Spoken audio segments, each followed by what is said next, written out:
sitting here watching this stream today, you cannot underestimate how ahead of the curve you are right now. Bitcoin looks tired. Altcoins look hungry. I'm just not quite sure that Bitcoin has any more sauce. I still think this thing is really worth a lot more than it is. This stuff's spooky, man. These chaos PRZs are intense. Yeah, that's incredible. Solana is highly performant and has the team with the experience to support it. $4,800 Ethereum. That's a big, big move here. Whatever you do, always play from a position of strength.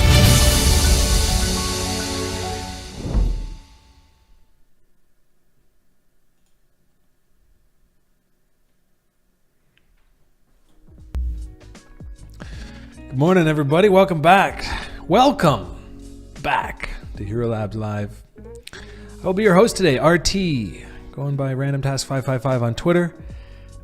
Feels good to be back. I've been meaning to come back for a while. We back from Bahamas last week, and then it was like, Thursday, and then I was like, yeah, definitely going Friday, and then a good buddy of mine called. He's like, bro, nobody else can go. I want to go golfing tomorrow morning. I was like, ugh. And real talk, we're all here. It's not a secret. The market's shit right now. And every time I get back in, I suck at shorting. We've talked about this.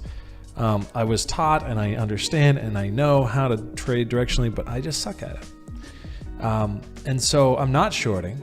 Would have been great. I have sold some things that are now technically in a paper profit because, that's technically shorting. Perps and all that, I'm just, I'm not making money right now. I don't think anyone is. And so then part of it's like the motivation to go live. I know there's a lot of people that like to say if you're not here through the bear, you don't deserve the bull. I'm here. I'm just finding things to do with my time and my life that are meaningful to me and that spur growth.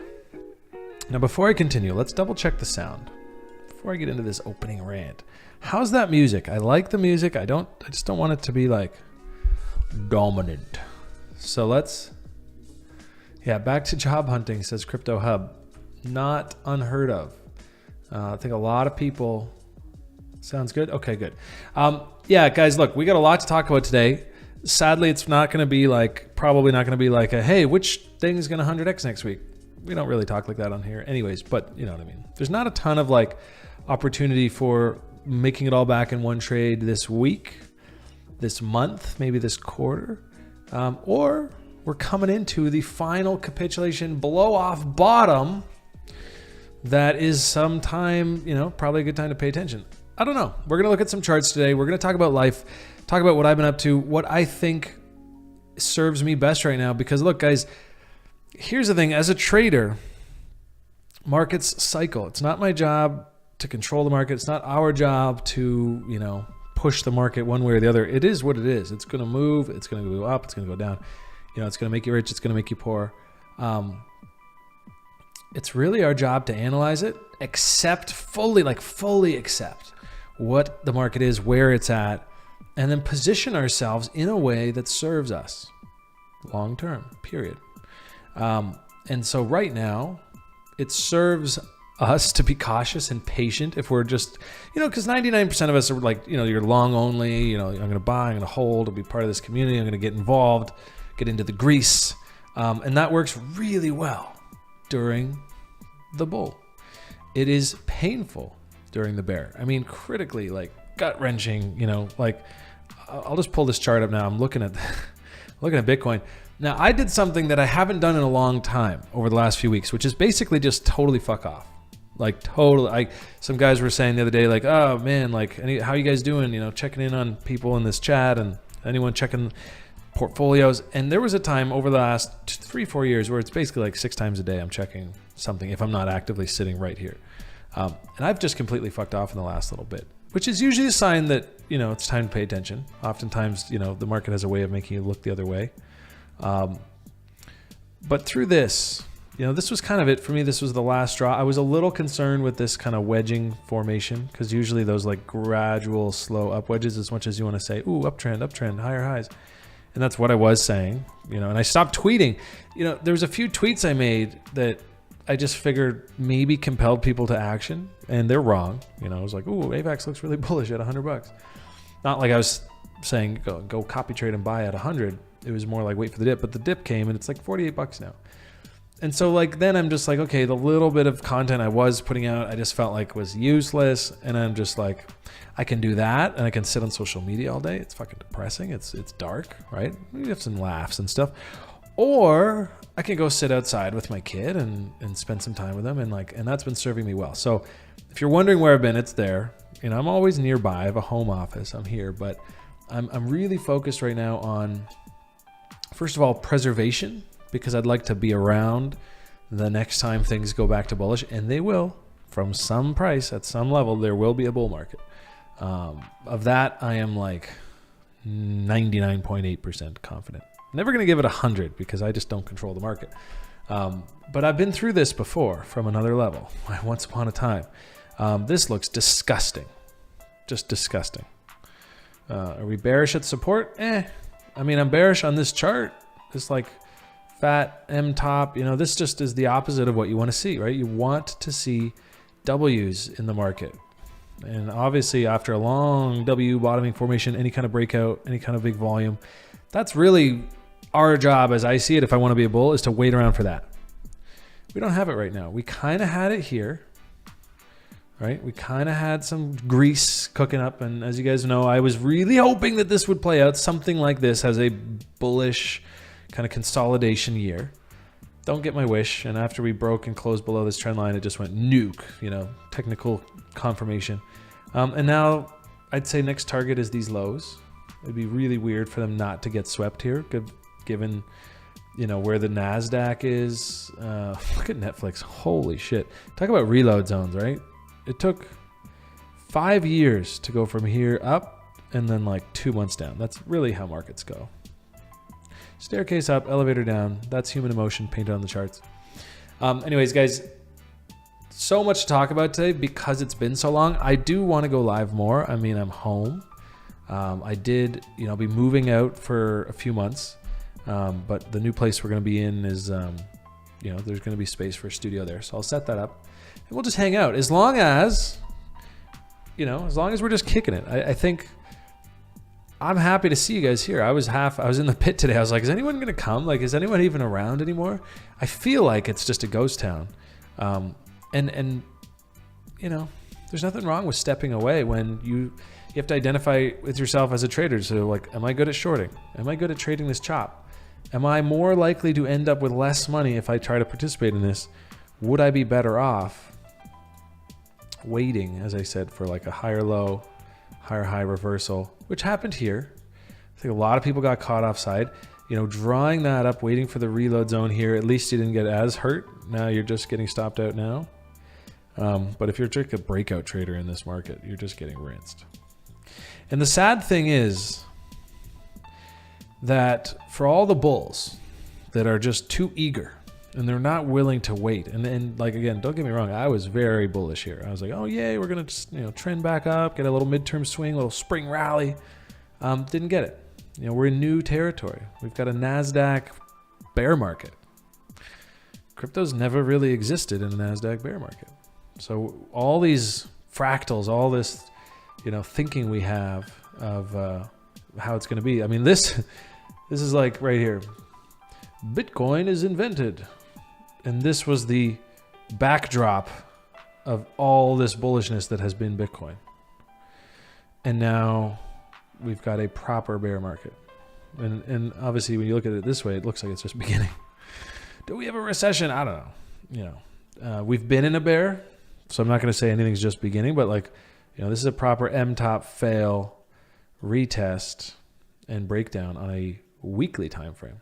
So we're in probably for like, based purely on that, it feels like this will take years. And this is also why I never really invested in stocks, because as all the TA I was learning over the years, I was like, what the fuck am I buying this for? This is just somebody else's exit liquidity. It just all moves slower, right? So sometimes you're like, exit liquidity, and then it keeps going for like a year, and you're like, oh, I guess I was wrong. Well, cat's out of the bag now. Really clean little short reload zone here. Very close to tagging it. Got a little bit front run, and now it's just whoosh. So I don't expect this to clean up anytime soon. I mean, this, I think even the bulls that exist on this kind of NASDAQ, stock market, equities, whatever, even they're just kind of like, at best, they're like, oh yeah, we need a blow off top. and then we can have like the big recession. Maybe. That'd be fucking sweet. I'd be here for it. But you know, I think my overall right now is just that I'm touching grass. Spent some time Mother's Day yesterday. Mom came up. Spent some time out back. I have grass in my backyard now. I hadn't actually touched it yet because it's been kind of spring and rainy. Went and sat on it yesterday with my son. I don't think he's ever really sat on grass. I mean, he couldn't even sit up, you know, last time there was grass. It's been winter, right? So we just did that. And then I was just like, you know, and I checked in on social media and it was like, rah, the sky's falling. And I was like, oh, fuck away from me. But then I just have to have this urge to get live today and hang out with you guys. Because look, I know there's still a lot of people here, a lot of people grinding. And so I thought at the very least, even if I don't have some picks, some ideas, some setups, we can just talk about life, talk about what people are doing with their time. Because make no mistakes, guys, the people who are actively planning on future success right now, they're probably like their probability of them having a really good, you know, next 10 years, whatever that cycle looks like, is high. So for example, the last bear market, first of all, I didn't quit my job. I actually so I resigned from teaching like 3 days ago. Finally, after like 3 years of sitting on unpaid leave, because I was just kind of like, and then they kept calling me about stuff and I was like, look, I'm never coming back. So I'm just going to resign. So I only finally just fucking resigned 5 years in. I was very fortunate to have a kind of job where you could have an unpaid leave. So you're kind of like foot out the door, but you still could go back if you needed to. But I've decided I'm not going to. So for those of you who are in the chat saying, I'm going to go look for a job, that's not a terrible idea. You know, like a lot of guys say, they say, look, get your cash flow up, DCA, DCA, DCA. If you believe that this stuff is going to hit someday, then really the only number one objective in a moment like this, when you have things arguably on a discount, at least to previous recent prices, I think a lot of people would argue that the real price of Bitcoin, the value of Bitcoin, is cost of production. So if anyone in the chat has cost of production numbers, last I checked, there were like 12,000. But that's basically where it bottomed last time. Again, if we're going to compare apples to apples here. Previous bear market, new bear market. Things are different now, though, obviously. It's always different this time because the NASDAQ, the backdrop, the macro backdrop is very different now. So it's going to be a mystery. But it was a mystery last time, guys. It's not like it was easy. Like nobody knew, even here. I think a lot of people were betting on the long. I certainly was in disbelief right here. I was not like gig along. The bear market wasn't easy last time. It won't be easy this time. And so really, I think it's about reducing noise. It's about thinking, okay, what is the signal that I will wait for to tell me that it's time to start getting more aggressive with my capital? Or do I even need to worry about that? Can I develop a strategy around dollar cost averaging? And I actually wrote this up in our newsletter last summer. It was basically this idea, like through the July bear kind of thing last year, right through this. It was this idea that like I had this, it was a very loose one. Okay, let's refresh. This is a few days old. 11. We're almost into single digits. If we nuke from here, I think we'll get a single digit reading tonight. Actually, we're down. So this is from 8 p.m. last night. We've been down for a bit now. So we actually might drop below 10 here, which historically is a great place that I might even look to dollar cost average. 11, 10. This was like the July bear last year. We were hitting some 11s and 10s. You know, looking back, though, 10, this is about as fearful as it gets. And so even if it's not the end of this bearish, you know, whatever this is going to look like, there's probably a spring in here somewhere. Usually the elastic can only get stretched so far. Is my strategy right now to like catch a swing trade? I'd like to, but I'm more focused on like preservation, waiting for the W's, the buy volume, and then it's going to make it a much easier decision. But now's a good time to be planning. I think dollar cost averaging is probably the way to go. I mean, it's definitely statistically the way to go, especially if you're somebody who's like, okay, yeah, I have a job. I have, you know, 100, 200 bucks a week, a month that I can spend into crypto that I want to like gradually invest in. Like that's perfect because you're ready-made dollar cost averaging. And then it's just a matter of like, how do you believe, you know, how strong is your conviction that Bitcoin, Ethereum, Solana, AVAX, all these L1s and whatever other project are going to have a place in the future global market. Because if they have any place in the future global market, their prices should be much, much higher than this because they're just relatively tiny on a market cap type level. Let's just Google Bitcoin, search Bitcoin.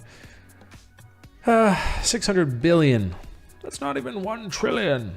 So, you know, it's pretty small. What is Apple stock?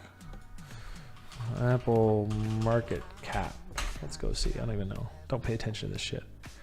How do you look this up? I'm sure somebody watching like just knows this off the top of their head. Apple Inc. I don't even know how to look up the market cap of a company. I do have like FinViz. Anyways, it's high. So like Bitcoin's less than just Apple. I think it can be much, much more. Yeah. Bitcoin has fallen before and alts didn't bleed this bad. Look, dude, low to high. Bottom line is alts always bleed bad. They will always wash out atrociously. You know, if you're thinking even about just last summer through this, God, I need to not be on green. Let's get the white. If you're thinking just through last summer with that, like, yeah, okay, Bitcoin was down peak to trough like 55. I guarantee you like majority of alts were much worse, 80.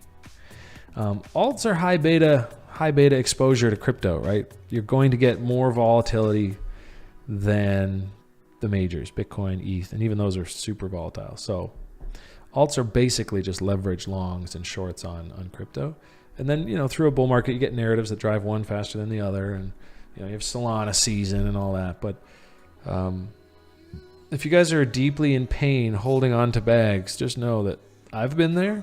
And most people who have made it in crypto have been there too. Like it's part of the christening.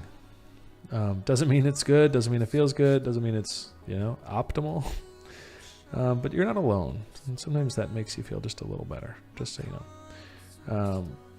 KNC got rinsed. You guys remember I was long from the Russian invasion lows, feeling good about myself. Sold here at old resistance. Left myself behind here and then kind of pulled up some short stuff here thinking I could try to short it. It dipped a bit and then just kept running and I just kind of forgot about it. And holy shit. That'd be a nice short 10 days. What is that? Like 60%, 70%, 61%. Wow. Yeah, nice. So there's been some really nice trade opportunities here, but if you guys are like me, it's just hard to look for shorts. The hopium is so strong that every time something rallies, you just go, we're back, instead of going, haha, here's the dip, my inverse dip to short. So, yeah, FU says, not sure the boomers are going to allow a recession in their twilight years. I would argue that that's why we're in this kind of trouble, right? They didn't allow the recession we were supposed to have back whenever, last 10, 20 years. Whoa! Live action. Okay, so this is an old one, filled 1,000 R-Weave. I actually did not. I guarantee you that order does not exist. Let's go see. Happens all the time. Second quarter. Let's go to this one. I had to clear my charts. You know, I feel like I was kind of in this like stale mode. Oh yeah, see, so I had way back. So here's a good example. So you've got R-Weave, right? During the bull. Oh, R-Weave, so strong, so strong. You know, NFT infrastructure, data infrastructure, Solana infrastructure. It's a strong infra play. Well, now it is on a discount. 88.6% off the highs-ish. Well, 81. It's 88.6, but it's 81% off the highs. So for the price, 81% less than somebody was paying for it at the highs. Mind you, the worst place to buy it, but who knew? I can now have a bag of that. So I had that alert set. I guess I had orders way back when, but I've definitely canceled them since then. I get a lot of those ghost alerts. And I was just talking about R-Weave the other day, actually, as sort of something I'd like to dollar cost average in. So then you say, well, the DCA strategy would be like, okay, I'm going to buy 0.5% of my portfolio. I'm just going to go stick it into R-Weave, maybe 0.25%, because I want to do this to 10 coins. So 0.5% adds up pretty quick, right? Especially when arguably, like, I'm not one to think bottoms come in quick. They tend to take more time, right? Tops come in pretty fast. Bottoms take a long time to form. Boredom, you know, you gotta give up hope, go through the depression phase. So yeah, the DCA would be like here, or I'm just waiting and waiting and letting some of these multi-week rallies run, and then I know they're probably going to hit the lows again, and then and then dollar cost averaging through that, but not really putting any size in until we do like a nice breakout, some nice buy volume. So that's the longer term approach that I plan to take with anything significant, as far as like getting back above 50% exposure. And right now, I don't know exactly. I am close probably to 65% cash. I was like 78% cash at the peak. A little late too, like not in December, sadly. Ended up at 78% cash. I think I aped back into shit to like 50%. Got rinsed, raced to the exit, back to 68%. And who knows, by the end of this bear, that might be 90% cash, because all the other shit I had just goes to fucking minus 90. But I'm at a place right now where I can comfortably look away, and just I'm trying to like get comfortable not staring. Because if my plan is to wait for this bottom to form and wait for this breakout to start brewing, then I've got months to wait, and I don't want to stare at it all day. That's not a way to live. You know what I did for the last 3 years, 4 years, 5 years? I stared at fucking charts all day. Sat on my computer all day. It was phone calls all day. Reading white papers all day. And so then you ask yourself, that's not really how I want to live my life. But during the bull market, it makes sense. Your time is so valuable during a rip-roaring bull. But he's like, oh, I want to go hang out. And I'm like, or I could watch this chart and, get a tip on something that's like, ooh, this news is coming up or something. And then, or this just launched and I could make a play and make $5,000, $10,000, whatever. I'm always going to choose that because it's, it's rare. It's scarce. Times like that, easy mode, like last year, people are like, oh, come hang out. I'm like, nah, sorry, bull market. Told my fiance, said, look, babe, it's the bull market. I have to focus. I will not, go do all these little fam jam get-togethers right now because, the bear will come. And when it does, then I'll take some time off. So here we are, smack dab in the shitty bear part. And I'm pretty adamant about just chilling out, trying to, So I guess for those of you who are saying like I'm giga-wrecked and I'm underwater, it's tough. It's really tough. Part of the reason I love TA is because you can get sort of advanced signals. You see these like technical breakdowns, like right when that level was lost, and it was like whoosh. And then, you're kind of like, okay, like the bull's dead here. Arguably, the M top here kind of put it in. Losing this level, put it in. So, there's signals that'll get you out of positions earlier because in community chats and on Twitter, generally, there's the sentiment that you'll end up walking away with is like, well, I'll just hodl because, someday it's going to make new highs. Cool. That works for a lot of people.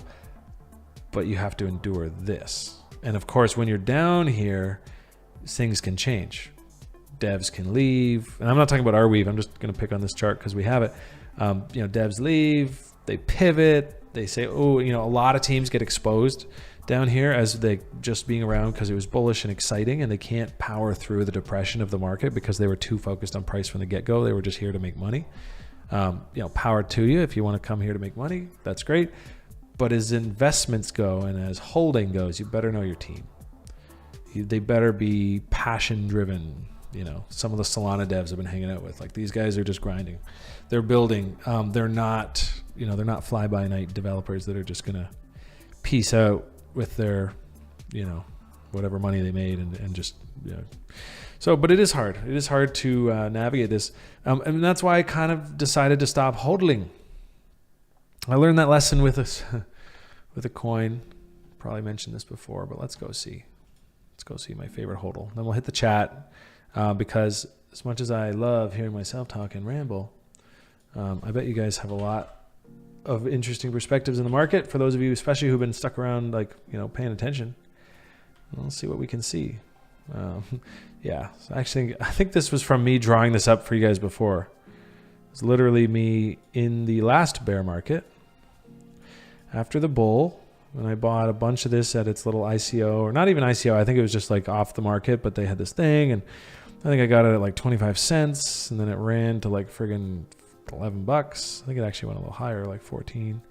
And so I sold some and I made some money, and my bag was free, but it was worth a lot still at the time. 5 figures, like at the time for me, that was a significant amount of money.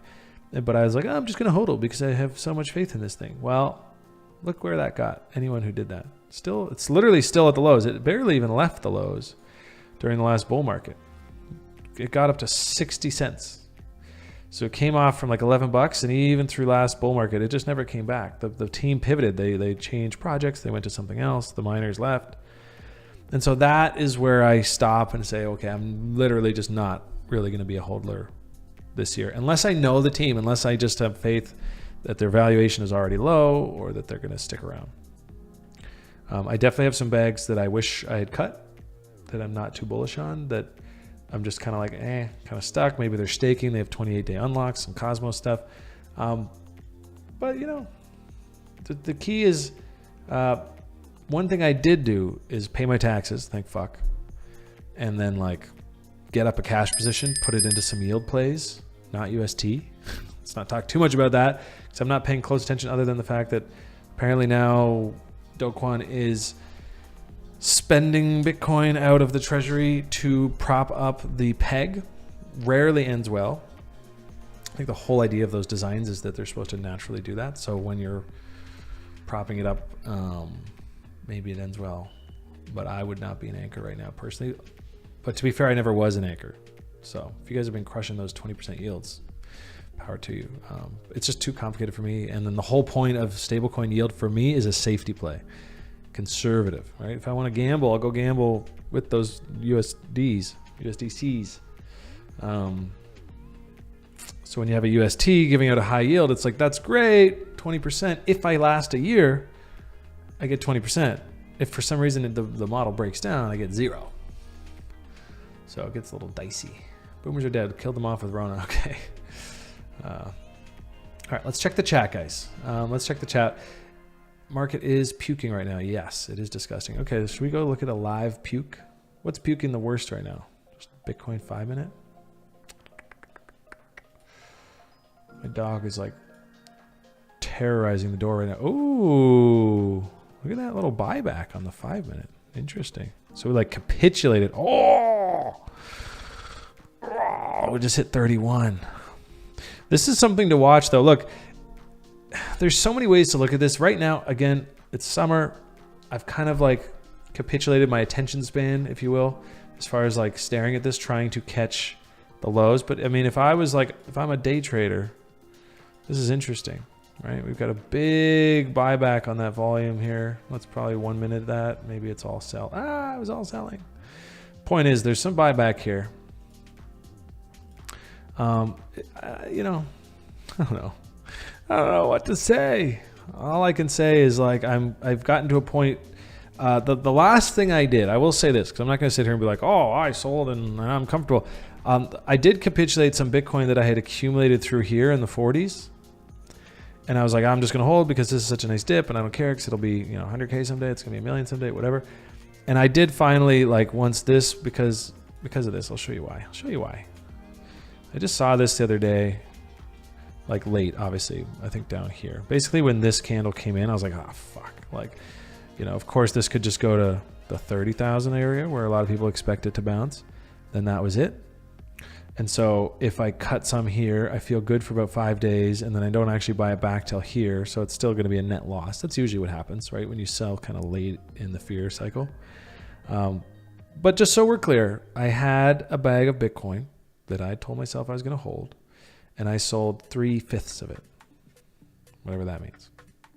Right? Like in like the 30, not even 30. I wish I sold it there. I think I sold it at like 35.5, 36. So of course today I'm like, look at that. I prevented some of the drawdown.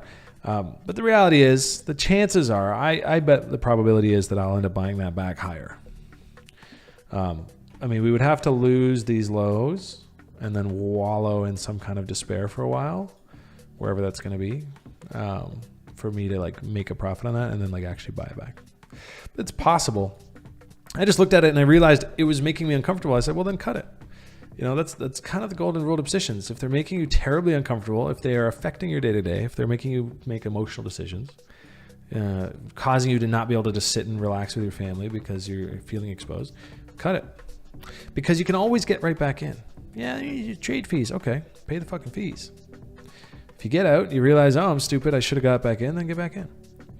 I think there's a lot of like people on Twitter and it's like, wow, if you're doing anything but getting long down here, you're wrong. Okay, sir, go get long then. I want to like enjoy my day. And I certainly don't want to spend the next year or two or whatever amount of time this will be, regretting anything. So I see a big technical breakdown. I cut some of my Bitcoin, which at the time, of course, is like selling the lows. Super uncomfortable. Then this happens and I'm like, haha. So we'll see how this ages. I'd be shocked if we don't take these lows at some point.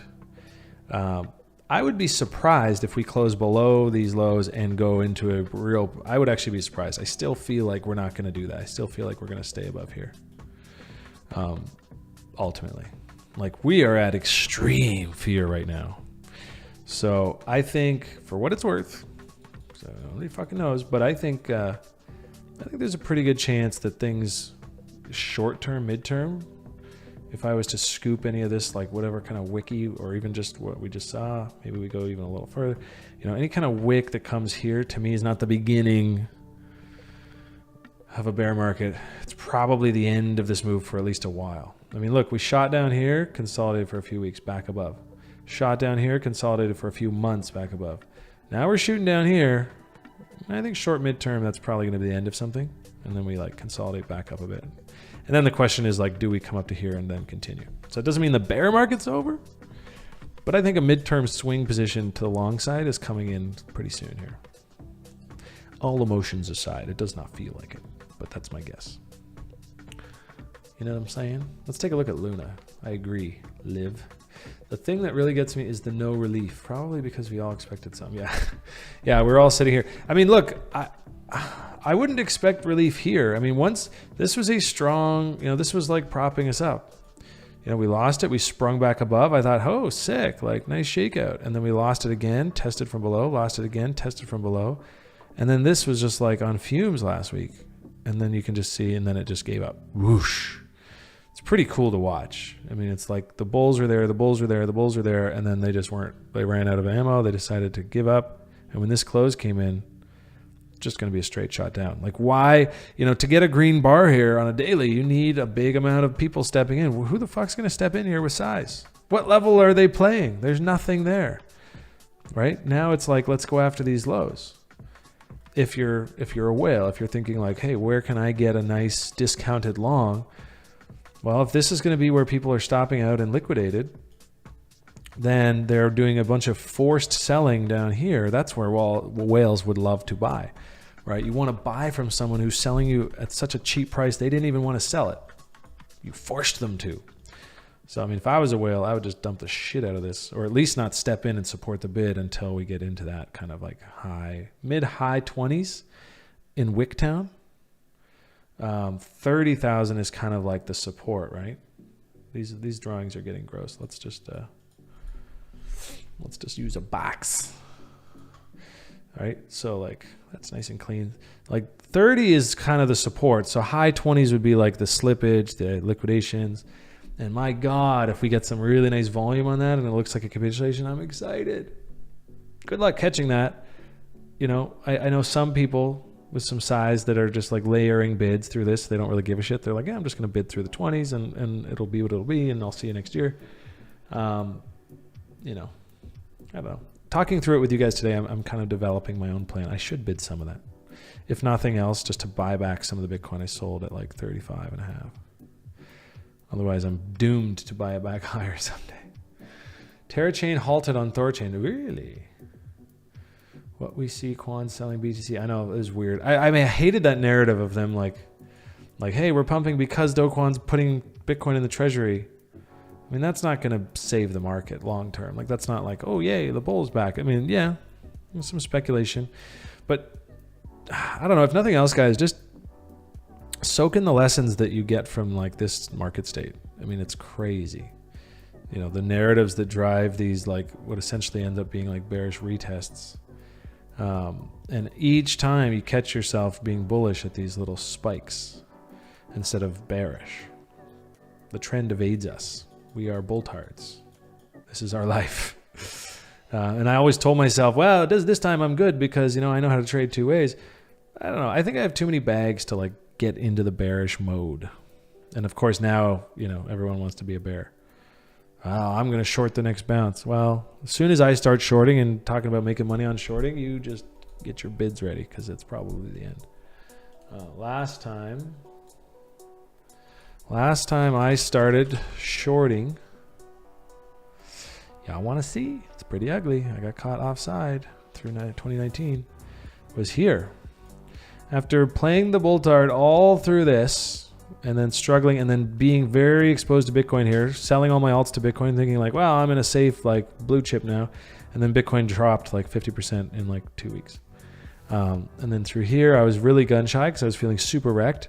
And then once it broke out here, I was in total disbelief. So I tried to short, got blown up, tried to short, got blown up, stopped trying to short, finally got bullish at the top. Like this drove me nuts. I had a lot of hard lessons I learned through that. I was trying to trade on leverage. I was on BitMEX.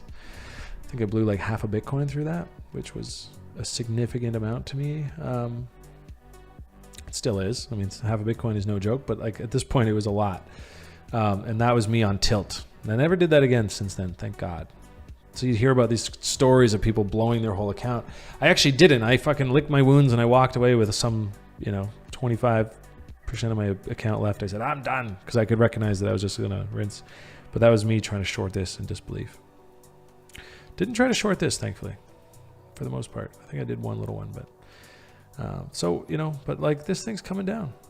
Good news is it's coming down into levels where I like to think about buying stuff. So, what's going to happen when we get down into this reload zone? There's going to not be too many buyers left in the market. This is a Bitstamp chart, so I won't be looking at this one for volume because I think the volume's just down in general because who the fuck uses Bitstamp? But when the buyers start to step in, we will see them. We will see them on the chart in this volume. And that'll be pretty significant. And that's probably the answer for every coin in the market right now. Wait for big pocketed, deep pocketed whales to step in and support price where you want to be long. Get long with those guys. The people that put bottoms in markets, you'll see them when they get here. Wait for that. That's it. It's as simple as that. If I had to dumb it all down to one thing, just wait for the volume. Because there's no point in trying to step in front of this freight train with your $1,000 or your $100,000 or your $2 million. It's just not enough. You need a few $100 million just to start, probably billions. In volume is going to get traded at wherever ends up being around the low. And that's where you start to build a base. And even then, you probably have to wait now for the mid-cycle, right? There's the up, there's the down, then there's the sideways. Then there's the up, and then there's the down, and then there's the sideways. And the sideways lasts forever. So we can start the sideways once we find a bottom. And to signal that we may have found a bottom, you want to look for buy volume. But again, not on that chart. Probably on FTX for me, but Coinbase, Binance, you can use whatever you like. I like the FTX charts because that's where I trade. But yeah, you'll see. You will see. Let's go see if we can find similar evidence in the past. Like it started to happen here. Not so much on FTX charts, but like the volume picking up as we came up. Then there was like COVID anomaly, bit of a black swan. I need a better chart. Anything historical, FTX is not good because they only started. But I think Binance is good. Interestingly, the trend line from here, which basically, that's really where you can say this was a black swan in retrospect, because it was like the price was trending. And as soon as this issue passed, we just resumed right back to that trend line. So the anomaly was that. Other than that, through the bear, the real bottom came in actually way back here. You can see the volume, right? Capitulation, buyers step in, they're building a base, buyers stepping in, buyers break out. But all through this, there's really nothing, except for whatever the hell this was, probably news driven that one day. And so we had, just to try to get my thoughts here coherently, we had the up, we had the down, we had the sideways. We had the capitulation. And then we had some pretty strong evidence of buyers stepping in. And that ended up being the bottom. Who knew? The emotion down here was abysmal, myself included. I was not buying. Should have been. Same thing here. Huge sell-off, lots of buyers stepping in, evidence of that. Still, this was painful. I remember this distinctly. This was like from May until July. So May, June, July. It was like 3 months of just sideways. Price barely moved. Volatility out of the market. One move up, right back down, retest, and then go. Retrospect. So obvious. Looking back. So we don't see any of that yet. It's just premature, period. From a high time frame, I want to be a bull, next bull market. We're just not even close, technically speaking. And there's going to be some really nice trades, in the midst of this. Some coins that moon, Steppen, GMT, And if you want to grind like that and you want to be into the muck, go for it. I think last bear market, the best thing I did was sign up for TRI, and I just learned all this shit. And I learned it in the midst of the fire. But then through this, not only did it help me position myself to make some of that gain, but it also helped me secure, more importantly. So, it's easy to ape into a coin during a bull market and make money. It's really hard to get the fuck out during the mania and hold on to that money, right? Everyone wants to get out now. Too late. Money gone. So these are all the things I'm thinking right now. Just hopefully this stuff, hopefully this stuff resonates with you. You can walk away from today's stream and be like, today wasn't entirely shit. Everyone loves Do Kwon on bull market. Now they call him Dick Kwon. Yeah. Well, that's it, right? Messi talks a lot about this. It's sort of your villain arc. Same thing happened to Danny, right? Number go up, everyone, praise thee. Number go down, blame. Do Kwon is not going to escape that reality. CZ from Binance, right? When BNB went through its initial rally, I bought BNB when it was like 47 cents. Don't worry, I sold it all at like $3, which at the time was a huge win for me, and it was great, and I just rotated and did other stuff. But yeah, I was in Binance back when it was a sketchy Chinese exchange, but it had gas, Neo Gas. It was the only place trading gas. And then I got there and I saw BNB. I was like, oh shit, trading fees I can save first, and through that initial rally, whatever it was, few bucks, CZ was the hero. He was the man. See, Binance was so sweet. And then of course, number go down, BNB chain, rally, crash. And now he's just too rich for anyone to love him, right? I think a lot of people still do. I got respect for him, but once you're too much of a winner and there's a certain threshold of a lot of people losing, you are not the hero. So that's why I'm comfortable not having people follow and copy trade me. Crypto Jake, what's up, man? Good to see you too, man. It feels good to be back. It's weird. I've not been gone. I've just been avoiding my office. Just trying to walk to other rooms in my house. Play some video games. Golf season's back. I've only played once. I shot like 114. I'm shit. Would love to hit a 90 this year, so I might have to practice. And I said to my buddies the other day, I said, look, the reality is I am confident that the bull market will be back, that there will be another bull market from some level, right? Maybe we go 10x on Bitcoin from 12K. I don't know. Wherever that is, I am very confident that there will be another bull market. And when that comes, I want to sit on my computer all goddamn day and trade it, make money. Until it comes, I need to step away. I think it's a really important part of life balance. I don't desire to spend my life looking at charts. I'm here because I can make more money doing this than I can teaching, which is what my career was before. Proof is in the pudding. Life is good. I own a house now. I could never have bought one before. But it's very important to take time when you can, I think. That's what I'm really practicing this year. That's my focus, is to take time when I can. Because when shit's rip-roaring bull, there's just about nothing else in my life that's more important than that, because it's just such a unique window. So imagine in 2020, when I was explaining this to my lady, and I said, babe, it's a bull market, the bear will be here next year, the year after, and then we'll do stuff. We'll go out, we'll do stuff, we'll spend time with the families. And then, of course, much to her chagrin, 2021 was a bull market too. You know, she rolled with me. I said, babe, I'm working 14, 16 hours a day. I'm in the office. This is what this is what I have to do. This is what I'm going to do. Even through this little bear, stayed paying attention, averaged in, had a really nice thing. And through most of this, I did stay paying attention. But finally, I just said, fuck it.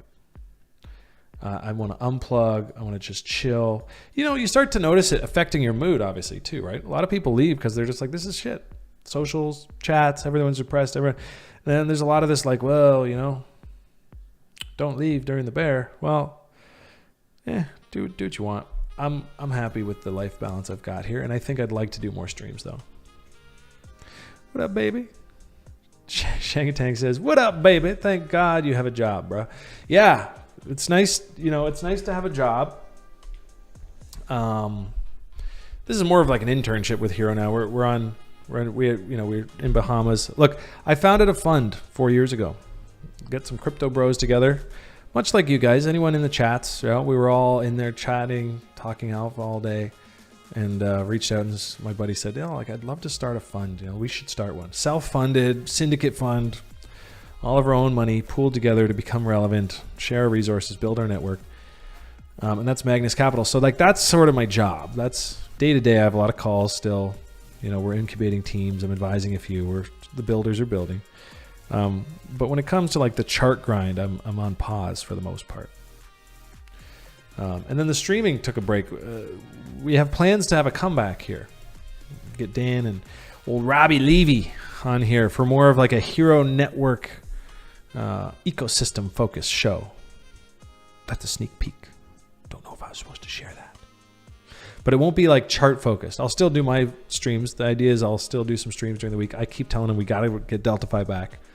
So I'm beating the horse on that. But yeah, we're around. Oh, and Hxro Network's close. I can smell it.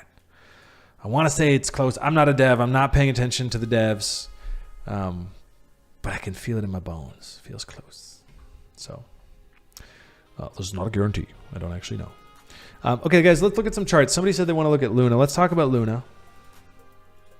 I need to, okay, first off, Arweave. Let's get Arweave on my green list because I told myself I wanted to DCA Arweave. I'm not going to just not do it now because the market's shit. I'm going to do it. And I think the 88.6, 16 bucks, you know, and I need to buy an insignificant amount, like some amount that I just know I don't give a shit about because DCAing doesn't work if you're sweating it like the day later. I need to buy an amount that if it goes down another 50% from there, like I'm actually excited because I'm like, dope. Now I can spend that same amount and get double. And then over the next year, 2 years, quarter, 2 quarters, whatever it's going to be, I've just built a nice, cheap, discounted position that I feel like I can comfortably hold for years until a whole crowd of people who don't know what the fuck they're doing come storming into the market and tell me that I'm an idiot for selling. That's mania. Sell during that. Buy. Wish I could write a horizontal support box here. Buying in the sub 15 fear, selling in the 80 plus fear. Life can be that easy. But it only really works that easy if you just move small and slow. Right? If I like ape into extreme fear here with my whole portfolio, I'm probably going to just puke it out at 50% drawdown. So punting in little bits here and there for the next few months, I think will probably age really well in the next few years. Okay. Luna. Oh, it's already on my short list, but I'll just go to the actual spot pair. Oh, look at that. Old ink on the chart, but kind of works. This short reload zone got blown up. Chaos PRZ from this consolidation, right? Low to high. Chaos came in. Stopped price, then price beat it, then retested it, and then failed. Right down to this support. Bounced up to essentially what had become resistance, I guess. Right here. And, you know, bounced off that support again, and then just poof. Epic fail. That's too bad. 52. I have some Luna. I have a couple hundred of these sitting around in a Kepler wallet somewhere. Finally aped into them somewhere through this. I just said, fuck it, I just want to have a little Luna. But again, it's that kind of size where I'm like, okay, you know, can I get some more if we go down to whatever into this reload zone, which, let's be honest, is probably where we're headed. We actually have to drop from the high here. So we're actually close to the reload zone. So it's definitely not a time where I'm going to turn around and be like, oh, better sell my Luna, bear market incoming. I mean, it's already off its highs 55%. So it can probably go more. I mean, fuck, some of mine from last bear market went 96%. Disgusting. But, you know, wouldn't be shocked if we hit any of these levels through a bear. The thing you have to remember is that, like, this market's driven by speculation. And so it's only really limited by people's imagination. And so we reprice things higher, and then they reprice higher. So then it's like, well, this looks cheap relative. And then it goes this way, and we yo-yo up. Bear markets are just the same thing, inverse. And it's ugly, right? Well, if this is worth less, then this is overpriced and it's worth less. And if this is worthless, then this is totally fucking worthless. Oh, and it's a race to the exit. It's a race to, like, devalue everything in our imaginations, right? We imagine things into the ground just like we imagine them into the sky. So just like back down here, I certainly didn't see Luna running to, 118 within less than a year. I still remember this. We were on stream. Mike Novogratz was talking up Luna. Rob Levy said we should pay attention to that. I did, but I waited for it to dip after this breakout, and I didn't get it. I didn't expect it to do this. So where will it go to the downside that we didn't expect? It's a good question. Or is this the bottom? I don't know. All I know is what I said earlier, which is that there are signals and things that I can watch for that will tell me we're done with this shite, and we're just not there yet. So we've got the up, we need the down, and then we need the sideways. And it'll probably the volatility will probably totally come out of the market. It'll be boring. Everyone who's left looks like such a genius. Everyone who, is not wasting time looking at charts feels like $1 million. I don't think staring at charts all day is good. I think having criteria of what to look for and then just checking in on the charts over time is probably best. And then if you don't know how to trade, go teach yourself, go learn. Spend this time learning how to prepare for the next bull. I know friends who did not do that during the last bear market, and I significantly outperformed them this year or this cycle. Significantly. And that's entirely because I was managing risk, or I was taking some off, or I was paying myself, and they were riding bags through and through, and it was just like chaos. And the difference is that I think anyways, is that I spent that bear time learning all that shit. Capitulation stream. So, do yourself a favor. If you are going to stick around, do something productive. Don't be stuck in despair. And don't listen to anyone who says, tells you what to do. Well, too late to sell, gotta be buying. Like if I'm in a bag and it's like just looks like shit and it's underwater and it's worse, even if I end up buying it back higher, I'll still cut it, because I know sometimes when I cut it, then I can see things clearly.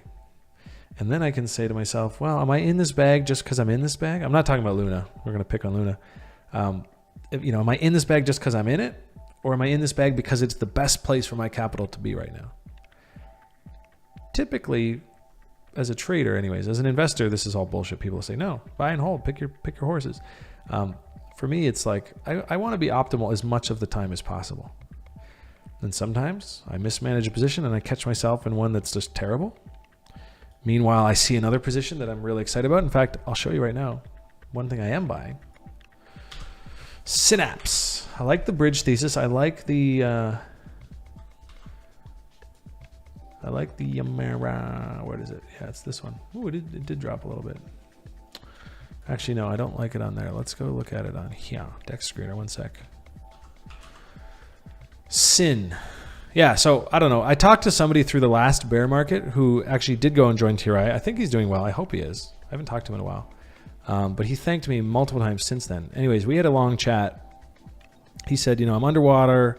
All these bags are crushing me right now. I'm stressed, like it's ruining my life. It's like I'm just in these bad positions, but they're so down and I didn't sell them. And then they went down even further and I didn't sell them because I thought I'm going to just hold. And then you get stuck, right? You get stuck in this trap of like, well, I didn't sell here, so I'm certainly not going to sell here. Oh, didn't sell there, so I'm certainly. And that's how I rode Aeon, down 96% or 99.6% through the last bear. And so it's bad thinking. And I said to him, look, I'm not financial advisor. I'm not going to tell you what you should do. But I will tell him what a wise person once told me, which was that, first of all, you can always get right back into a position. But it's very hard to see the forest for the trees when you're underwater or you're in a bad position, right? You're emotional. There's too much baggage. It clouds your judgment. And so I told him what I did. At one point during the last bear market, aside from that one Aeon bag that I held, I just sold everything. That's literally what capitulation is. This is not the day. I think probably not the day to do that. But it's really, you got to pick your battle. But I sold everything. And then I just had a bag of cash. And suddenly I was looking at that cash. I was like, well, this is my new reality. That's how much cash I have. And now I have to be selective. How am I going to deploy that? When am I going to deploy that? Should I sit on my hands for 2 weeks just to clear my fucking head before I even touch it? These are all the questions, but you have that flexibility. I'm never stuck in a position unless I feel like I am or I tell myself I am. Definitely in a couple right now that I feel stuck in. But point is, I had this conversation with this individual and they took, what I said and they thought about it for a bit. Anyways, he came back to me like a month later. He actually did end up selling all his shit during like a little bounce that happened sometime a week later. And then of course, like a month later, the market was down like another 80%. And so in that case, he was like, oh, thank you. We had that chat. I had a little clarity. As soon as I sold all the positions, of course, at that moment, you always feel better, right? You're like, the pain will stop. And, in some cases, this is often the case. It's a day like today that you sell that, right? And then tomorrow we zip back up. We're back inside the triangle and we start trending up. And you're like, oh, I sold the bottom. That's always the fear. It can happen. But in this particular case, this individual thanked me. They had gotten some clarity, and then he went and learned how to trade, and he didn't put that cash back in the market until he had finished, TRI level 1. And presumably he's doing well now. He's done all 3 levels. Anyways, so, I think there's just a lot of weird like cyber trade bullying going on Twitter where people are like, why would you sell now? You're a fucking pleb. And I'm just like, you really have to get that noise out of here. This is not a time to sell. That does not mean that selling is the wrong for everybody. Let's put it that way. Like if, obviously looking at this is not a time to sell. I want to be buying. I want to be buying. I want to be selling. I want to be selling, right? Thing is, you just never know how low this will go. So if I'm out of position, if I need my rent money, if I'm overexposed, if I'm fucked, I have no choice. I have to manage risk. And over time, you just get better at not getting into those positions where you have to make the tough choices. So let's see. I feel like we're coming into the end of a move midterm anyways. That's my feeling. But even I sold some Bitcoin like on this breakdown here at 35.5. Said, I don't need to hold all of that Bitcoin. I can sell some, hold some. JB asks, how long do you think it'll go sideways? Longer than it took to go down, if that makes sense. So, typically the down happens fast. Just ask the NASDAQ. And then the sideways trough typically lasts the longest, right? So the up is like slow and steady. The down is super fast. Then the sideways is quite long. And we can see that from the 2001 bubble. If we want to go look at TradFi for an example, right? We had a fast up, fast down, and then 10 years of sideways. I don't think we'll have 10 years of sideways in crypto. Crypto moves fast, but as it gets more and more institutionalized and more of a traditional type asset, maybe it does slow down. Obviously, once there's more liquidity and volume. Look at this. People say, oh, the NASDAQ never hits the reload zone. Yeah, it did. Right here. Nobody was buying. There's a bubble. Right here. 2008 crisis. Right after 786. The 10-year bull market. And now where are we? So where do we have to come down to? I don't know. But don't think it can't reload zone. Don't be one of those guys who's like, this will never happen. I mean, it could. Very well could. And if it does, that's like your recession narrative, whatever. And then we trough out. And then in the 30s, we have another bull. I don't know. That's just how markets look to me as a structure. That who knows how the fucking macro and politics and inflation plays out. But are we into like a depression here, like a recession depression? Probably. But who knows? All I know is fear is at an all-time high at an 11, very close to the all-time highs of like 9 and 10. And I like Synapse. I like it. The usage of the bridge now, like look at this. This has basically been since September, just in a big fat consolidation. Nice buy volume coming in. Breakout, and arguably, you know, since it's a bear market, there's just probably no way this thing can take off, but it hasn't really tanked much. So there's a lot of hidden strength in Synapse. And I found out just by looking at their docs, go figure, that they are actually planning to be their own L1. And so as a bridge protocol, rather than just having AMMs on both chains, you know, like on ETH and BNB and then bridging, they want to actually have their own sort of Synapse chain, L1, where guess what? Syn token would be the gas. That's always a bullish narrative, right? Don't feel like that's being talked about or it's much priced in. And then they have, you know, governance and some other utilities and stuff. So I read through the docs the other day because someone brought it to my attention and I was like, oh, damn, that is kind of bullish. Oh, damn, there are buyers stepping in. Oh, damn, it's not going down as much as everything else. And so it's already been sideways consolidating with a little breakout here since September. So I did load some Synapse around $3. Now it's at 280. And I will continue to load. I'd like to grow that position, and then through whatever bearishness we get, you know, obviously if we lose this level, it might really break down. So I might be patient DCAing this one, but for what it's worth, this is the one that I am buying right now. This is one of the ones.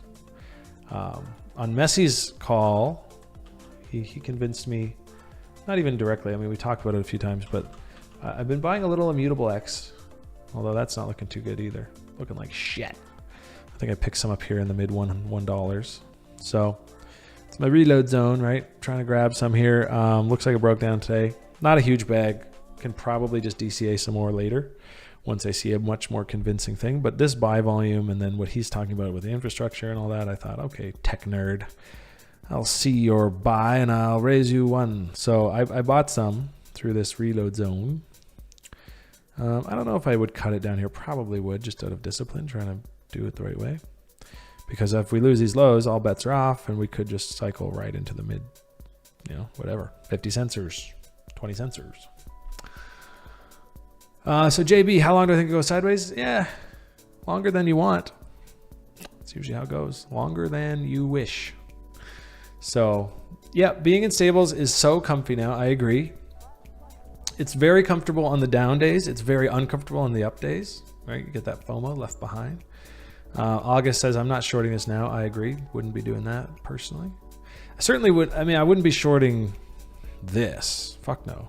Even if it goes wherever, that's just not a place I short. Where's your invalidation, right? Price would basically have to get up to here to be like, it's bullish again. So yeah, shorting here is stupid, I think. But I'm not a breakout trader, right? So shorting at the close of this below the trend line, somebody probably did that and they're feeling good today. It's gambling to me. I mean, on a short time frame, you could probably. So here's an interesting thought. I forgot to bring this up earlier. This is my little GAN fan. Now the crazy thing, for those of you guys who don't know how these GAN squares work, I drew this, or I should say this could be drawn. So this is how they work, right? So it's all one thing. So people say, oh, there's lines everywhere. It's all this one thing. It's got horizontals, it's got verticals, and it's got arcs, and it's got trend lines. So it's really got four things going on. It looks like a lot, but it's really just these trend lines that are GAN angles, got these horizontals, and then it's got these arcs, and it's got this really cool play on time and price. So this is how they're drawn, right? From this low to the first impulse high, that's the only 2 points I measured. I went from here to there, and it spits out the rest of this shit. And then you kind of look for supports, resistances, and places where price should interact. And look how it's been doing. This is from the last, it's like this at the bottom. And then for like years now, it's been following this thing. You know, it reacted to this resistance here, you know, kind of reacted here, bounced off the arc, drove straight shot up, tagged this next horizontal, you know, straight shot up, little halt in the arc here, then smacked into this resistance, which ultimately was the 40K SR level that ended up becoming a level, arguably. I mean, there was nothing up here, just pie in the sky. But GAN, I think, was really the cause of this SR level to even form. It's kind of cool, right? Anyways, So I've been watching this, came up into the arcs again, resistance, came up into the final horizontal, the ultimate resistance. The fucking highs came in on this thing. Like, what a crazy thing for just 2 points from way back here that spit all this out, and it ended up basically drawing our boundaries for the whole goddamn bull market. So all that to say, now you have a little bit of a very quick and dirty version of what the hell this is. Well, we're down in this arc here. Last time we visited the arc, we sprung up, then visited the arc, sprung up, lost this level. So I'm watching this as like capitulating into this arc. Maybe the big sweep of the summer lows is a tag on this horizontal. And I'd like to be getting long off something like that. Like something like this big fat Gann horizontal, I feel like is the end of whatever that move is. Maybe not the end of the bear market, but like, and then you can have like a month or two of like making all these stablecoin boys feel uncomfortable for a change, right? So I am watching this, excuse me, 28,000 kind of thing. But another wise person I spoke to recently said, look, whatever you do, just don't do anything fast. You'll subconsciously catch yourself chasing like, oh, I found something bullish. I better go fucking big, because in the back of your head, you have something you want to make back.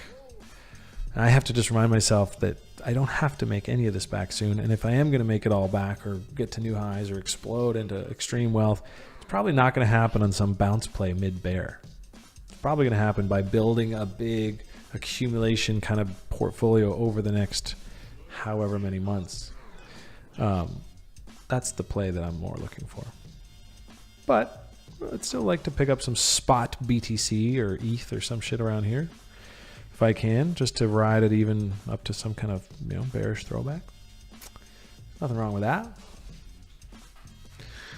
Anybody up to speed with Stargate? Yeah, I've been watching Stargate. Actually, it's on here. Crushed this one out of the gates. Had a really nice trade. Thank fuck I took some profit, because as usual they come right back to the breakout point. So I feel pretty good buying some here, taking some profits in the 3s and the low 4s. I don't even think I sold low 4s. I'd like to say I did. It was up here. I think I sold mid 3s. And then I bought some back here thinking, oh, it's a reload zone, consolidation. The day that it dumped, it went from it was like 185 one morning, and I was like, ooh, this looks weak as fuck. I should sell. I didn't, because there was a fat stack of like $1 million of buy orders in FTX. And I just thought, oh, I'm going to sell into them. They want me to. So I didn't. And then I got home that day and it was at like 130. And I was like, oh, it was painful. So I'm still holding that bit that I bought back. So I probably had, X amount. I sold 90% of the bag, made a nice trade. And then I still holding that 10%. And then I bought like double that. So I went up to back to 20% or whatever of my initial position. And I'm just holding it. I don't know. I can't bring myself to sell at this valuation. I just think Stargate's cool as fuck. I think it's going to play a big part in the omni-chain future that I foresee. And it's like at the 88.6 basically. So these are all the reasons I'm not selling. I'm not fucking selling. So we'll see. We'll see how much this farming inflation causes it to go down more. And then we'll see how much I can accumulate through whatever I hope ends up being like a bottom formation. I'm sure it'll be somewhere. 12 cents? 60 cents? 85 cents? I don't know. But I will be adding. I'd like to get that initial position I had back at a steep discount at this point, right? Might as well wait for the steeper discount. But I've been loading, yeah. Somebody says, oh yeah, and I got some locked up at 25 cents. Yes, Analog, thank you for reminding me. I also aped into their auction that they kind of gave out to the public for those who were whitelisted or whatever. Yeah. So, I'm still really bullish on this one. And look, this is exactly how the launches of things go, right? Come out, hype, wash it out, fill the trough. And then the good ones build their base and continue. And then the bad ones die. And you see that pattern on like so many coins. Not usually CEX coins that you see on like Binance charts, but like those DEX launches, right? They come out with a big hype launch, and it's not really rocket science. I mean, this is people who didn't own the coin that all heard about it and wanted to get some. And then the ones who initial bought, they take profit and then it falls apart, and then there's no conviction, and then it's like goes down. It's like the Gartner hype cycle. Dan Gunny likes to call it the Gartner hype cycle. It's basically the same pattern he sees on like every new technology launch, and then he likes to buy these 88.6s. Who am I to argue with a 30-year vet? So I'm in that mode as well for a lot of these projects, and STG is one of them. I haven't added any more since $2. I probably should just go fire like a little DCA. Again, out of discipline. So just like in the bull up here, when I feel bullish and we're going to 100K and everything's amazing, out of discipline for the memes, for the culture, I should be selling little bits here, which I did. I took profit, not on Bitcoin. Didn't really have much Bitcoin, but I was like taking profits on some of my Danny coins. I was taking profits on some of my AVAX plays, like just paying myself a bit, making sure I have some cash through here, cash through here, cash through here. Training myself to do that, just like that, which of course now is like, oh, so smart, it worked out. Of course, I didn't do enough of it. Look back from December to now, you're like, holy shit, what a drawdown. But just like that is important. It's also important, I think, for me to start thinking about it. Now, of course, the last trade I made was selling some Bitcoin here on this breakdown because I just think, fuck it, I'm out. I sold 3/5 of my holding. But we're coming in, not as much on Bitcoin yet, but we're coming in on a lot of levels to like coins where I should probably just start punting in like literally like 0.25% of my portfolio, like very small bits, maybe even less. Just to say I did, just to have that healthy habit. Because it'll just like this, sometime over the next year or two, you'll wake up and be like, holy fuck, where'd that bear market go? At least I think so. I hope so. This is not a guarantee. Like right here, right? This felt like it lasted forever. This is a 3-day chart, so it's like a few months. And then boom, back to FOMO. Oh no, I didn't buy anything while I was down here. So are we there yet? Or is this breakdown really is the beginning of a proper fuck you bear? Place your bets. We'll find out. What is the course you recommend again? Yeah, TRI, it's therationalinvestor.com. They have a new term starting in May. I don't know if there's any spots left. I keep seeing on their site that it's like full, but we'll see. It's a bear market, maybe not. So it's actually starting like in the next week or two. The level 1 on there is so incredible. I mean, you come out of it, the instructors are great. They walk you through shit. It's stock markets and crypto. So you learn about market cycles, like 100-year market cycles, 50-year market cycles. You learn about a lot of cool shit that you just don't know you don't know. At least I did. And then you come out of it with a personalized trading plan. So they kind of walk you through the process of how to create a plan, whether that's like, ooh, I'm a dad, so I don't have much time, so I'm going to do a swing trade plan, or like, ooh, I don't have a job, so I'm going to be a day trader, so like I'm in and out of positions within 5 hours. The plan is very much geared to you. This is how much money I have, so I'm not going to risk very much, or I have some extra money, so I'm going to risk more. So, and that's really how trading should be, right? You cannot trade, copy trading other people doesn't work because they're all trading based on their own shit. So can't say enough good things, guys. People say, why don't you make a course? I'm like, fuck no. Why not? Why would I do that? They made one. And Brian, the founder, just love him. So smart, so sharp and friendly, and teaches some really brilliant shit that he picked up over 30 years of real, big dick trading, as I say. He did some real shit in all kinds of parts of the finance. And now he's sharing all the goods. So it's $1,000. And I don't get paid to say this, by the way. It's the best advice I can offer people. So there you go. therationalinvestor.com. Changed my life. Might change yours. But he'll be the first to tell you. He's like, guys, this shit works, but you've got to fucking do it. It's hard work. It's hard work to sit by during a bull market and not ape into stuff, not chase. It's hard work during a big gross bear market to stay sitting at your desk and focused and being patient, waiting for the right W's to come in. This is not a buy signal. This might be like a DCA level, but like we don't see this kind of like higher low, higher high stuff going on, right? The hard work is boring. Like that's the thing about trading well, is it's really fucking boring. So I'll be the first to tell you, yeah, like the stuff they teach there works, but a lot of people go there, take the course, and still just lose money because they can't do the discipline part. Anyways, yeah, check it out. Radix. Okay, let's talk Radix. I keep hearing about it. I know some guys with some bags. Never had one myself. There was a really nice signal last year that I charted for these said friends. Didn't go by. Yeah, it was like right here, I think. Just this. It's like this nice consolidation started to break out. I was like, oh, that looks like it's going to go. And then it just ripped. Is this the one? That's like Radix. Radix protocol, maybe. Oh, I don't know. One of these Radixes. Where did my CoinGecko thing go? Yeah. Oh well. Yeah. I've heard good things about Radix, and it's probably coming along because it's been around for a while. I don't know which one it is on this chart, though. Jedi. Maybe you could help me out. Radix has a dominance chart. Wow, must be big. It's probably this one. 9 cents. Anyways, yeah, it's coming into a buy zone, as is the whole world. You know, I think it's crazy to me how easy bear markets look in retrospect. Just like, oh, everyone's like, oh, if I just loaded up down there, I'd be at 100x. But then in the moment, it's always like, oh, but is it different this time? Will it ever come back? You know, the macro backdrop, the NASDAQ, the S&P. And I don't know, because it's true. It's different this time.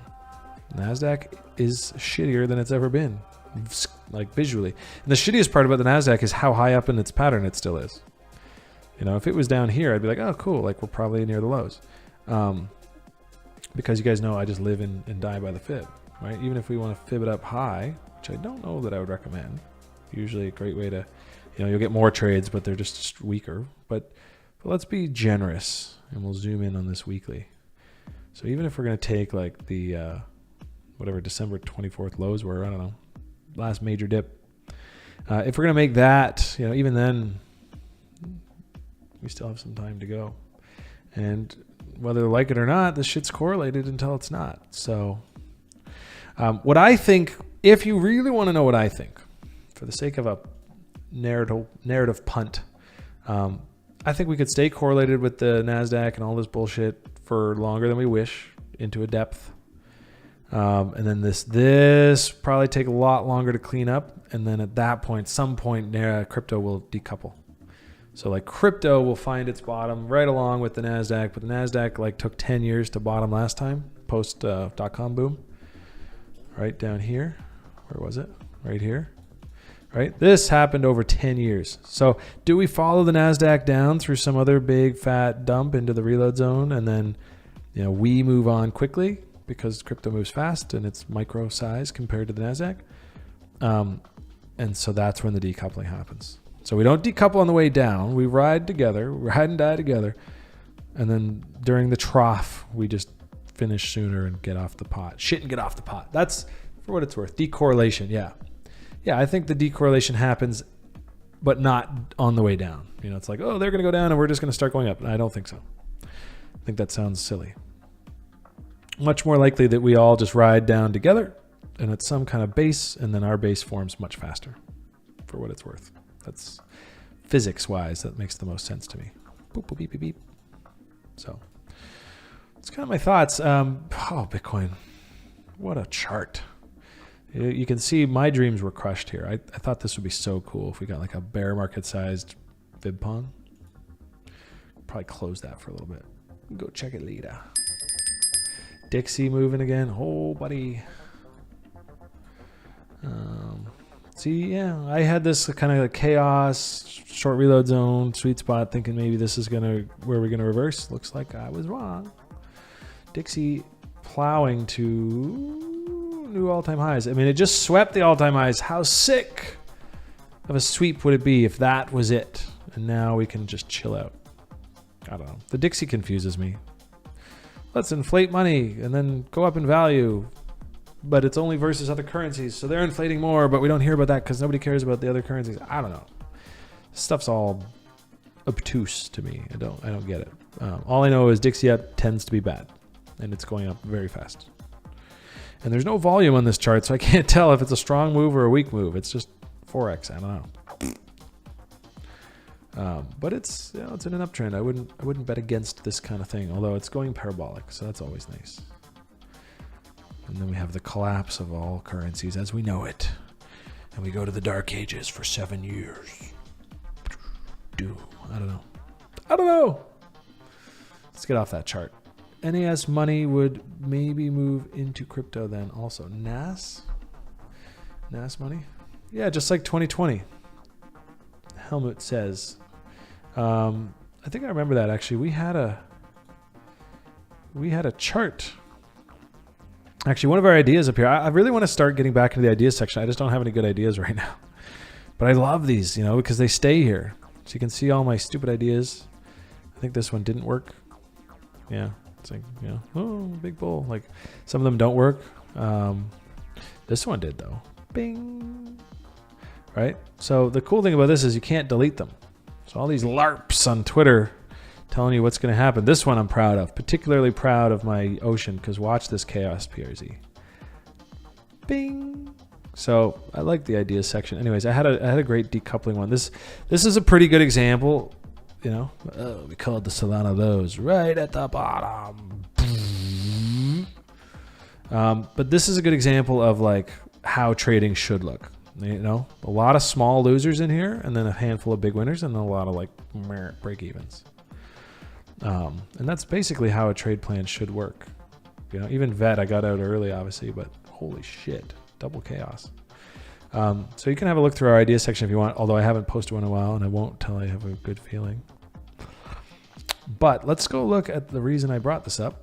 Not just to flex my 2 good trades from 2020. I think everyone can hit a broken clock twice a day. But let's see. This was like a cool decoupling chart from 2020. Go figure, right? The weekly breakout. This is Bitcoin versus the US 30 index, which is basically just a bunch of big stocks. And I was speculating here that in July 31st we were going to decouple. And we did. Woohoo. And now we're coming back down to earth. And it ultimately, this chart just looks like Bitcoin versus USD. So I don't know what to make of that. It's weird. It's supposed to be versus the US 30, but it's very much just a Bitcoin dollar chart. So maybe it's just stupid and shouldn't look at that. Let's see what the M2 SPX is looking like these days. Come on. Oh, it's a monthly. That's why. Interesting. Yeah, we just can't seem to get above this level. Oh, there goes my dog. If you're looking for opportunities, we're seeing historic volatility in the FX markets. I'm killing it. Okay, Caleb says he's killing it in the FX markets. I am scared of them because I don't understand them other than like pure technical type trading. And then obviously when they're really volatile and you can leverage up 500x, whatever. One of the things Brian taught me, the guy who taught me trading at TRI, he's just like, just stay away from Forex. So I typically have. He gives you a really cool history lesson in there, so I'm really just verbatim trying to repeat what I learned there. But basically it was just that the Forex markets existed to allow kind of countries, intermediaries, banks to exchange, to do business, to allow, currencies to exchange, foreign currency exchange, go figure. And then like the public was in some kind of outcry, like, well, we should be allowed to trade those markets too. And then they were like, okay, come on in. And then they just, spent the next 50 years like rinsing everybody's stops and just destroying them. So his opinion is that retail traders have no business in those markets and that it's just like the absolute hardest stuff to trade. But if you're killing it in there, dude, congrats, because it's totally possible. I mean, you hear a lot of people that crush the Forex markets. I was just told to stop and not. And then like the reason I like crypto is because like it's a narrative. I can believe in it. I can hold a coin and be like, yes, this thing is, this thing's going to rip. Well, Luna's going down even as I speak. Whereas in Forex, you're like, oh, I own Canadian dollars, So I get it. I get why people trade them. It was just never attractive to me, kind of like stocks. But historic volatility, I don't even know where I would trade Forex, Caleb, but you're piquing my interest.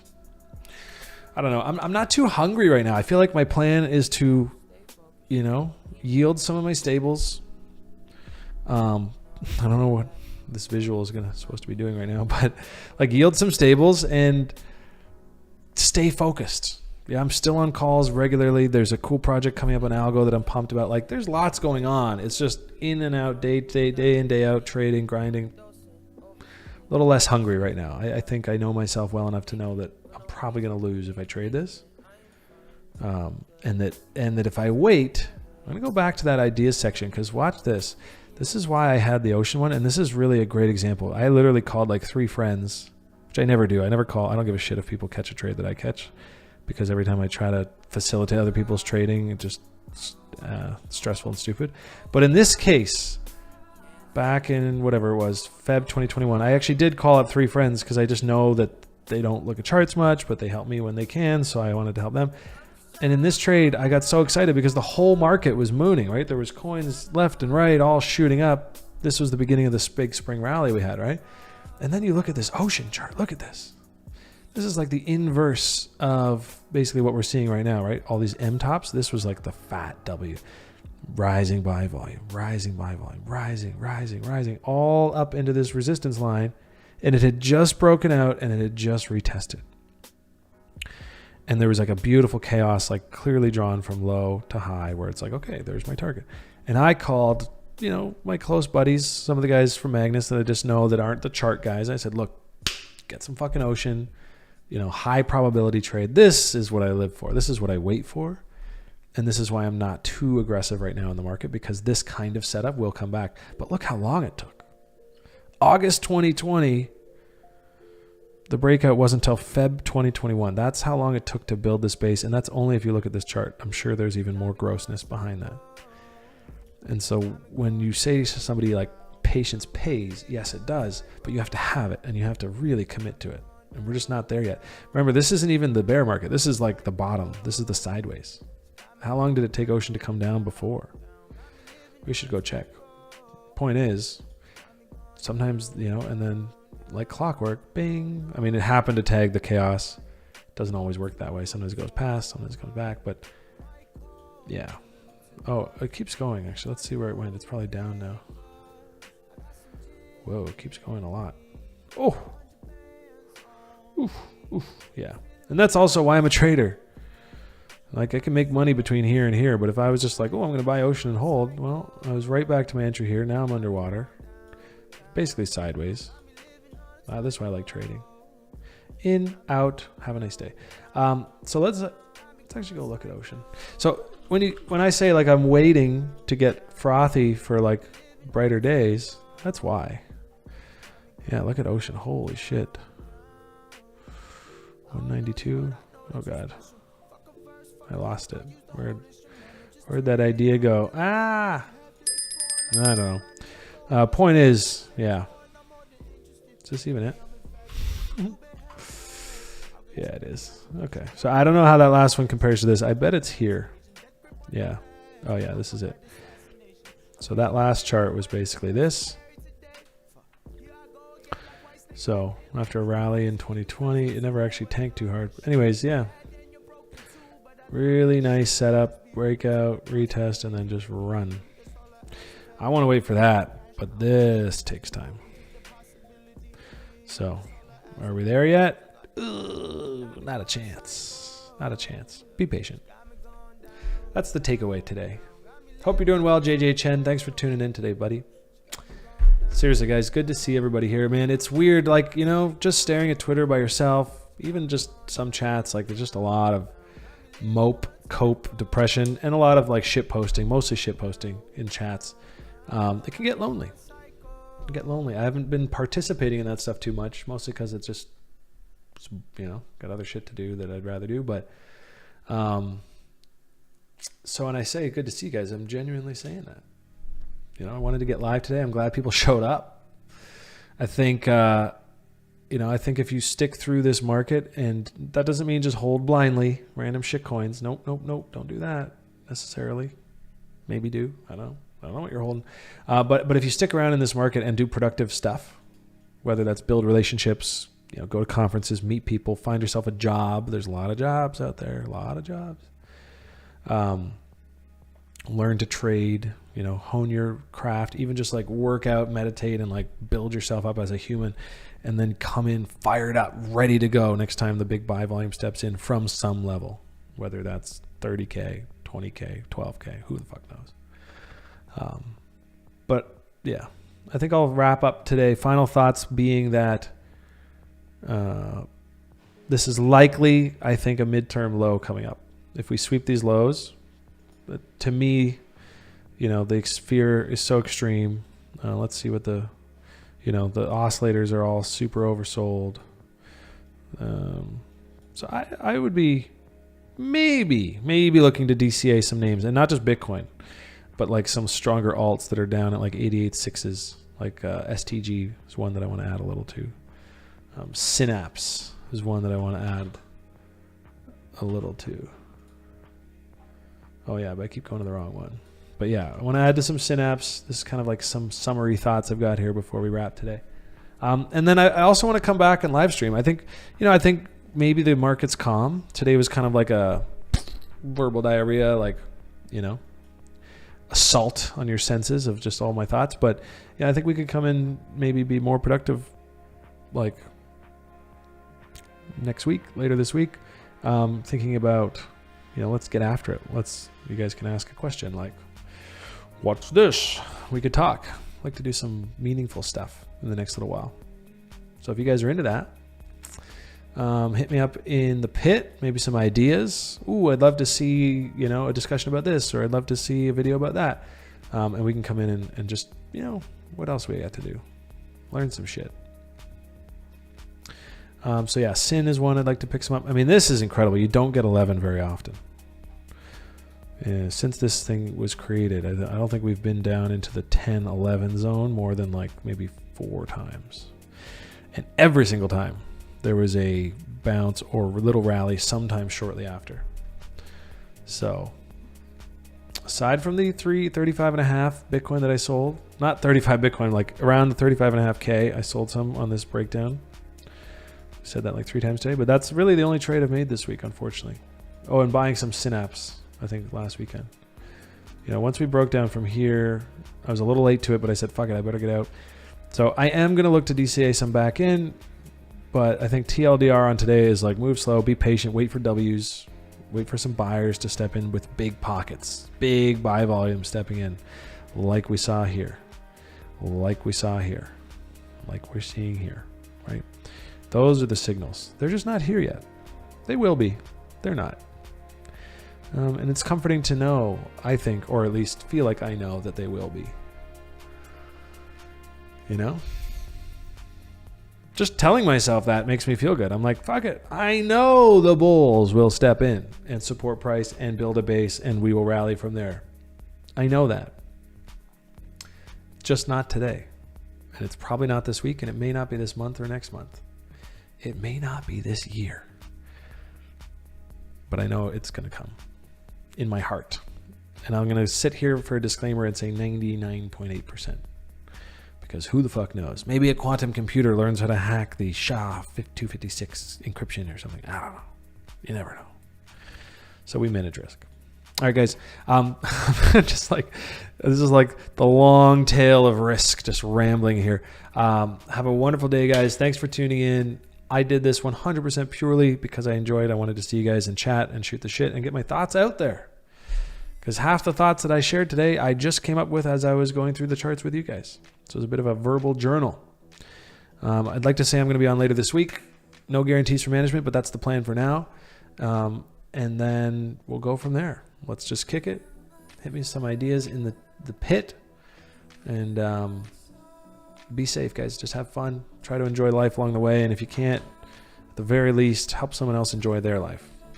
You find yourself enjoying yourself a lot more when you help other people. So have a great day, week.